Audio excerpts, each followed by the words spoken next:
1, disinflation, but not enough to cut. Gary, what is Jerome Powell saying? So first, Rob, let's just start with the obvious conclusion here. Anyone want to say it with me? Higher for longer. That's where we Need always end shirts. We up. definitely need shirts. Yeah, right. We should, oh, that's a good idea, right? We Yeah, should right. merch. We Yeah. need merch. So Jerome Powell, the Fed chair, was speaking at the ECB forum in Portugal. Now, the reason this is significant is the world has started to move a little bit. We are now in a position where the world is heading more toward easing a more dovish stance. So over the last few years, central banks all over the world, except for Japan, raised rates. People say very aggressively. My view is we went from ultra low to very normal rates. That point of view isn't necessarily so popular, but it's one where there's historical precedent for it. At this point, the European Central Bank has cut. Canada cut. We talked about that last week. We talked about Canada making the Arthur Burns mistake where they cut rates and all of a sudden they got a hot inflation print. That will happen. But basically, with Powell in Portugal and everybody shifting to lower rates than the US, Powell came out and he was very clear, saying in Europe the same thing he's been saying here in the US and the same thing that's been in the Fed minutes and their press releases. He's concerned that cutting too soon will cause an inflationary spike. That is the Arthur Burns mistake. That's the same thing Canada did. And Powell further said, and this was a brilliant move by him. And again, I've been critical of Powell. I've been critical of the Fed. This was a brilliant move by Powell. He thinks, and he said out loud, that the strong economy in the US gives the Fed time to proceed with caution. Gary, reading through what Powell has been saying, we know you've been critical of him in the past. It seems like he's moving in more alignment with what you have been saying for quite some time now. My question is, did you replace Jerome Powell?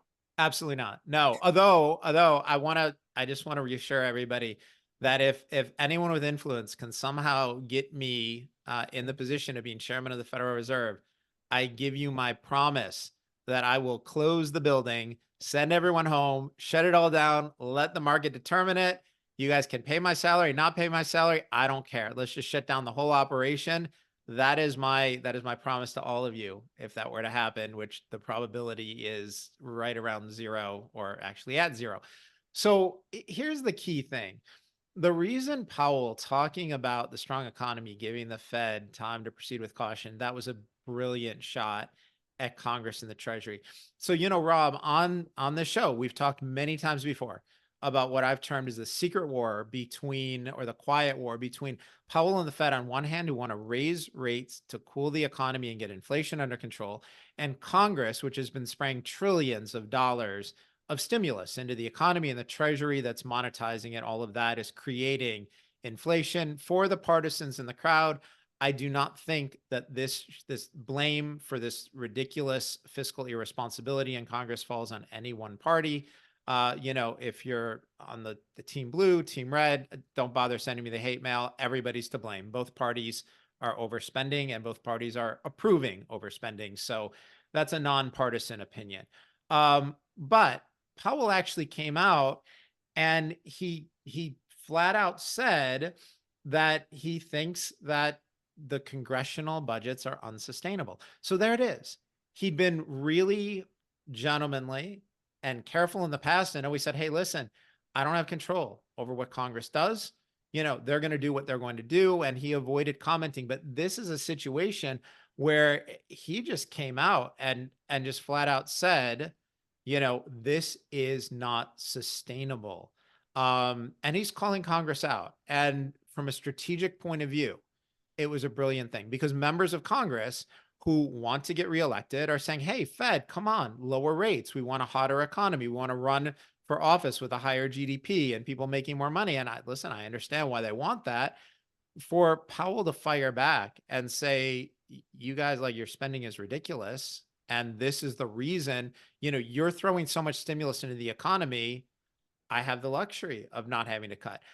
I thought that was a really strategic move on his part. It was a really smart way for him to fire back and put the blame where it belongs. The Fed is responsible for keeping rates far too low for far too long. But at this point, rates are pretty much kind of at historical norms. And what's happening right now is the fault of Congress, in my opinion. I think Powell was smart to respond that way.